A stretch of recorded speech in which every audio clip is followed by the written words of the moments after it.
viongozi wa chama na serikali, wananchi, habari za jioni.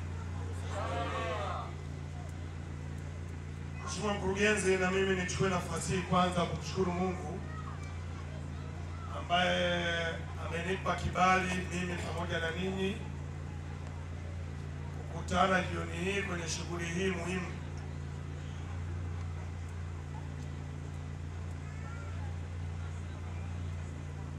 Mimi nipo hapa kumwakilisha mwenyekiti wa CCM wa mkoa wa Kigoma, mzee wetu Jamal, ambaye leo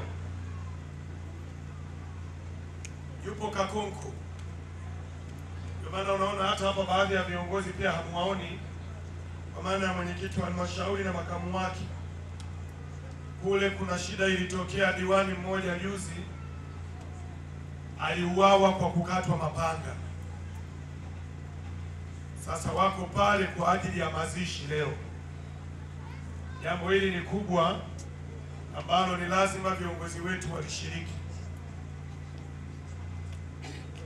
Nilipata maelekezo ya kuja kumwakilisha hapa, lakini kwa bahati mbaya na mimi leo nilikuwa na ratiba Kitanga, ni mbali, lakini Mwenyezi Mungu ametujalia tumekwenda Kitanga na katibu wetu hapo wa UWT nadhani atakuwa ametoka tu. Tumefanikiwa kurudi kwa mapenzi ya Mungu, tumefikia hapa moja kwa moja. Kwa ndio maana anasema tunamshukuru Mungu. Kwa hiyo mimi nilikuwa mgeni maalum tu, mwalikwa, lakini nimshukuru Mungu kwa kunipa pia kibali hiki na makusudi yake cha mimi kusimama katika nafasi ya kuwakilisha mwenyekiti wa CCM mkoa. Nianze kwa kuwashukuru wananchi wa Mrusi, wa Mwilavya. Najua mimi mwenyewe naishi Mrusi kwa na Fanueli. Sasa ndio maana unafikiria upo Mrusi kumbe upo Mwilavya. Niwashukuruni sana wananchi wa Mwilavya. Ukisikiliza vizuri risala hii inaonyesha utayari wa wananchi wa Mwilavya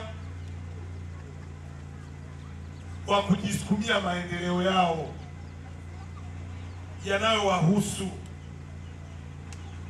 Kwa kweli mimi niwashukuru, lakini ni lazima niseme hapa, nimpongeze diwani wenu. Na hii ndiyo maana ya kuwa kiongozi. Kiongozi ni lazima unapokaa sehemu ujue changamoto zinazowahusu wananchi wako, ukawashirikisha wananchi wako, mjadiliane namna ya kuzitatua. Sasa kama aliona wataalamu wakampa kwenye ODC, akaja kwenu kuleta tatizo hilo, na ninyi mkakubali kukaa na kufikiria namna ya kutatua, ni kutafuta eneo la kujenga shule. Na kwa sababu hamna eneo hilo, mtafute fedha kwa ajili ya kulipa fidia. Hili jambo ni jambo ambalo lazima mpongezwe wote. Kwa kweli wananchi wa Mwilavya hongereni. Na kwa sura hii ndio maana mnapiga hatua. Ni muda mfupi Mwilavya shule zenu za msingi mlizokuwa mnazitegemea, watoto wenu walikuwa wanakwenda Kiganamo, watoto wenu walikuwa wanakwenda shule ya msingi Kasulu, wengine walikuwa wanakwenda Karema,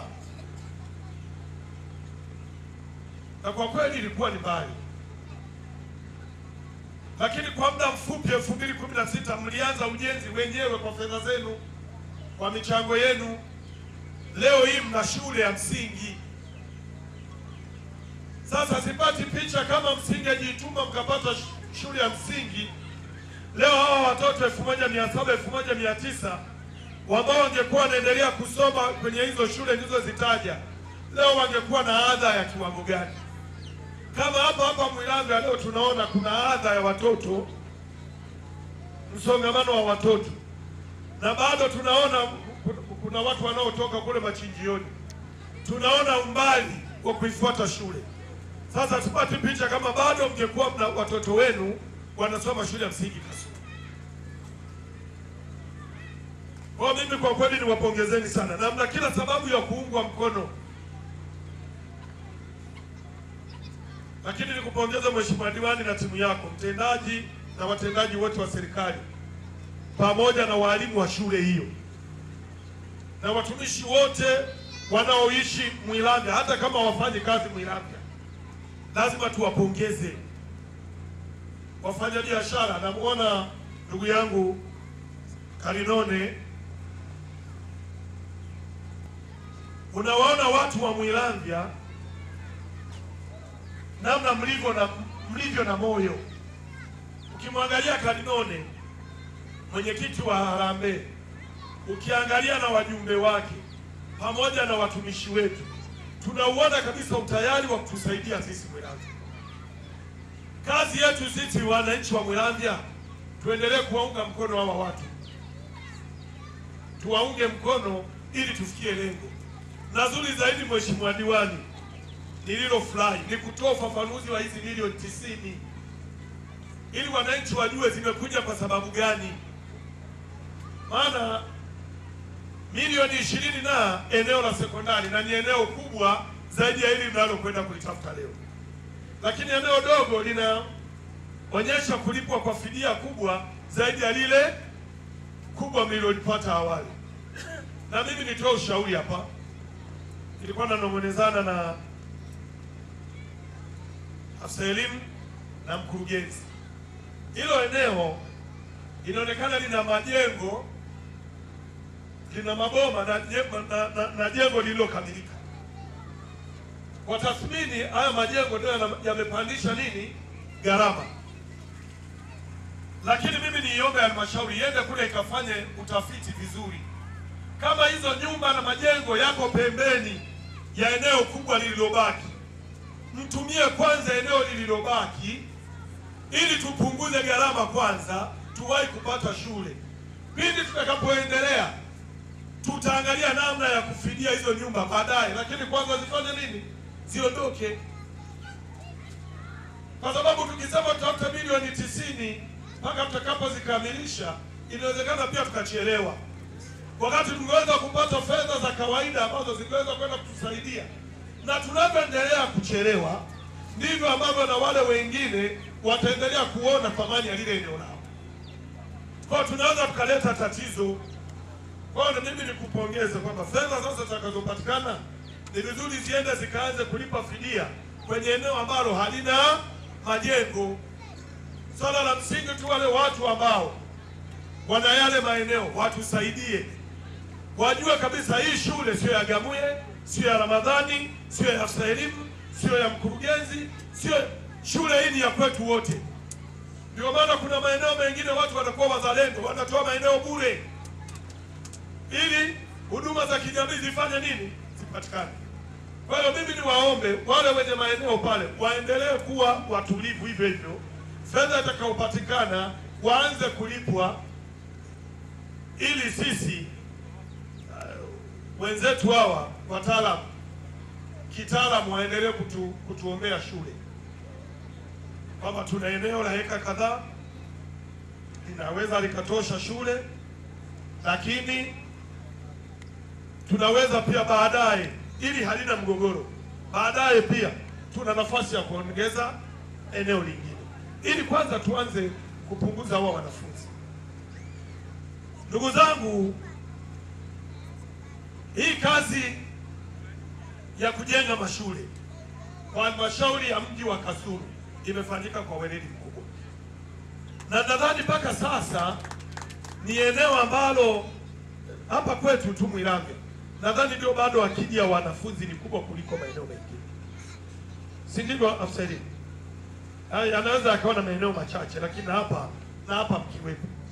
Na hili lazima nitumie nafasi hii kuwapongeza halmashauri, niwapongeze madiwani, nimpongeze mbunge kwa kazi nzuri iliyofanywa ya kuongeza shule ndani ya halmashauri ya mji. Najua ni kipindi cha uchaguzi hiki, kuna watu wengine wanaweza wakatamani tusipongeze kazi nzuri zilizofanywa Gamuye, lakini lazima tuseme kweli. Kazi nzuri ikifanywa tuseme kweli. Uchaguzi ukifika pia tutapima. kama Gamuya unatosha au hautoshi. Wananchi hawa wao watapima, lakini kwa kile ulichokifanya lazima tukiseme. Umekuwa mstari wa mbele kuhakikisha unasukuma maendeleo ya Mwilamvya.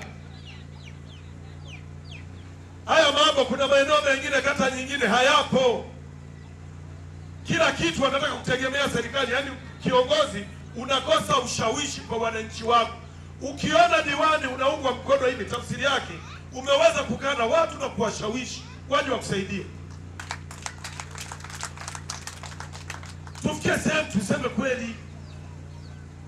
Kuna maeneo hayana maeneo na miradi haiendi, wananchi hawana mwamko.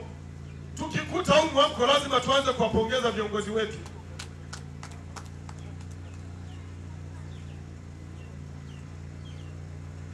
Kwa Mheshimiwa Diwani, mimi nakupongeza. Sikufanyii kampeni, lakini nakupongeza. Nampongeza mbunge na madiwani wote, mpo hapa. Nyie ndio halmashauri ambayo mnakaa kwenye vikao, mnajadili mipango ya maendeleo, mkishirikiana na wataalamu wetu pale halmashauri. Mnatuongozea na nii vizuri. Kwa kweli hongereni sana. Kwa muda mfupi mmejenga zaidi ya shule 7 nafikiri. Karibuni shule 6 mpya katika kipindi cha miaka mingapi? 5. Sio kazi ndogo, ni kazi kubwa. Sekondari 9 na Mwilamvya ikiwemo. Ni kata ambayo ilikuwa haina sekondari. Kimogwe ilikuwa haina sekondari. Kuna kata ambazo zilikuwa zina umbali mkubwa, mfano kata ya Mheshimiwa Kibabi. Ulikuwa unaipata sekondari upande mmoja wa Kanasi, upande wa Ruhita hakuna. Leo upande zote mbili zina sekondari. Mganza ulikuwa unaikuta Muibuye, lakini huku Mwanga kulikuwa kuna sekondari, leo ipo. Muhunga ulikuwa unaikuta Muhunga, lakini Marumba haipo. Msambara ulikuwa unaikuta Muka peke yake, lakini upande wa pili hakuna. Huko kote kumejengwa sekondari. Shule ya Bogwe na shule ya Hwazi zilikuwa zimejaa kweli kweli. Leo Murusi inajengwa sekondari kule Mkombozi, ili pia isaidie kutapikisha wanafunzi kule. Haya ni maendeleo makubwa ambao wananchi ni lazima tuyaunge mkono. Zahanati zaidi ya 10 zimejengwa na Mwilamvya ikiwemo. Kwa nini tusifikie sehemu tukasema mazuri na mafanikio makubwa waliotuletea wa viongozi wetu? Ndio maana sisi tarehe 19 mwezi wa kwanza, tukiwa kwenye mkutano mkuu wa Chama cha Mapinduzi, tulikaa tukapima kazi zinazofanywa ndani ya serikali, ndani ya taifa letu. Sisi watu wa Kigoma tulikaa tukatafakari. Leo tunakwenda kupokea standard gauge, treni ya umeme. Wakandarasi wamefika, mwezi huu wa China wanafika. Inapita hapa Kasulu Kibule, inakwenda mpaka kule wapi? Kigali, inaingia Burundi. Leo tuseme Mama Samia hatoshi, tukasema haiwezekani. Tukasema miradi mikubwa iliyoanzishwa na hayati John Pombe Magufuli, ikiwemo barabara yetu ya lami hii tunayoiona inapita Mwilamvya hapa. Kila mtu alikuwa na wasiwasi kuhisi itamalizikaje. Leo kutoka hapa mpaka Mwanza tunapungukiwa kilomita 1 na kidogo, na zenyewe ziko hapa Mbondo ambapo kazi inaendelea. Ukimaliza hapo unakanyaga Mwanza kwa lami. Tukasema sasa huyu mama tunamlipa nini? Leo ukitoka hapa ukawa unaenda Kigoma, ukisha kutoka Mgandasi ukashuka pale Bayaga karibu na Baraka Sekondari, kuna milingoti mirefu ya chuma unaiona. Utasema milingoti ya simu, kumbe ni milingoti ya kuleta umeme wa gridi ya taifa. Huku Kigoma kazi kubwa zinazofanywa na viongozi wetu. Leo ukienda hospitali ya Mlimani pale, ukifika unahisi umefika Kasulu Motel, unaenda kulala, kumbe ndio unaenda kutibiwa pale Mlimani. Na waambieni ukweli, kipindi kingine sio uende Mlimani ukiwa unaumwa, wewe nenda katalii pale, kaone yale majengo, ni majengo ya kisasa.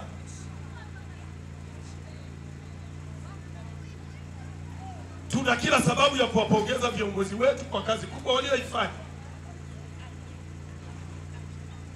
Uchaguzi utakuja, inawezekana tukatafuta walio bora zaidi, lakini kwa maana ya waliopo wamefanya makubwa.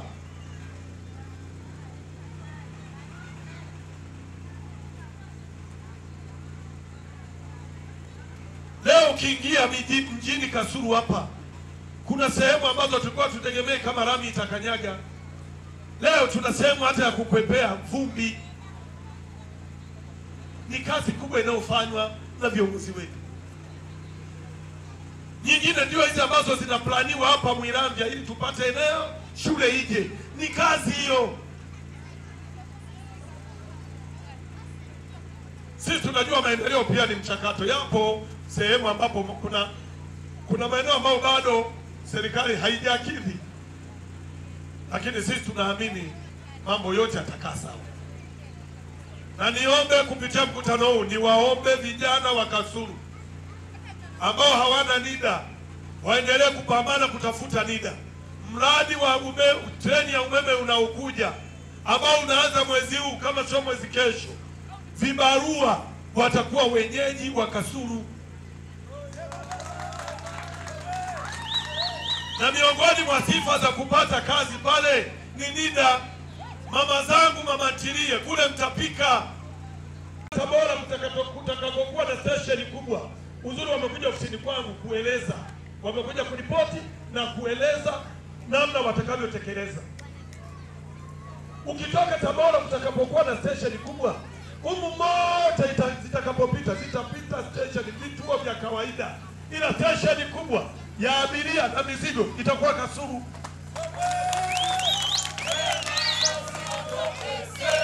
Haya mengine tunaweza tukadhani yanajileta, lakini yanakuja kwa ushawishi wa viongozi. Lakini ushawishi wa viongozi ndio unaopelekea mambo kufanyika. Sasa kwa sababu kazi kubwa ni harambee, nipunguze maneno ili tuende kwenye harambee. Uongo kweli?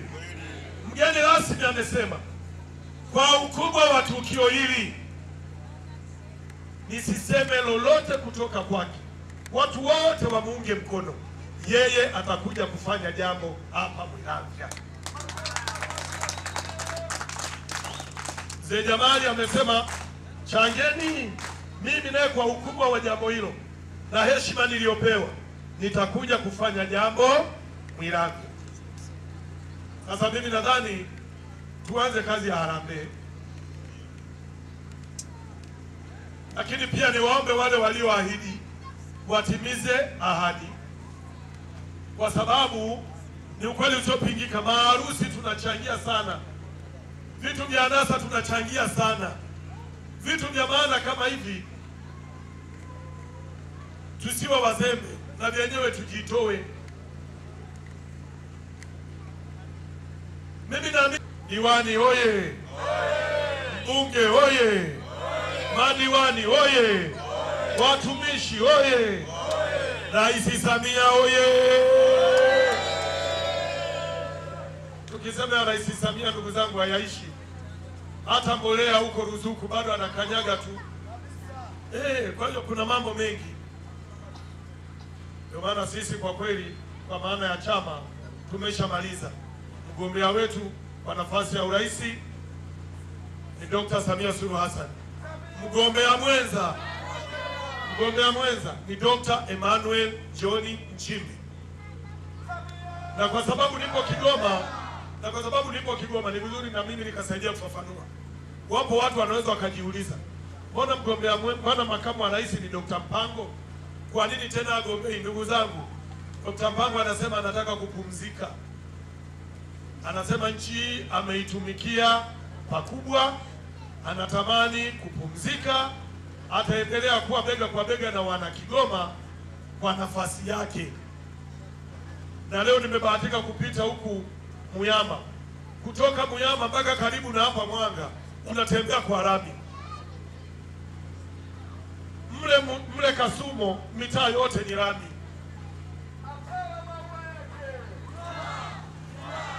Na ile rami inakuja mpaka itokee hapo kituo cha polisi. Sasa mzee wetu hata kama anasema anataka kupumzika, sisi kazi yetu ni kumwombea kila la heri. Ametupigia mzigo.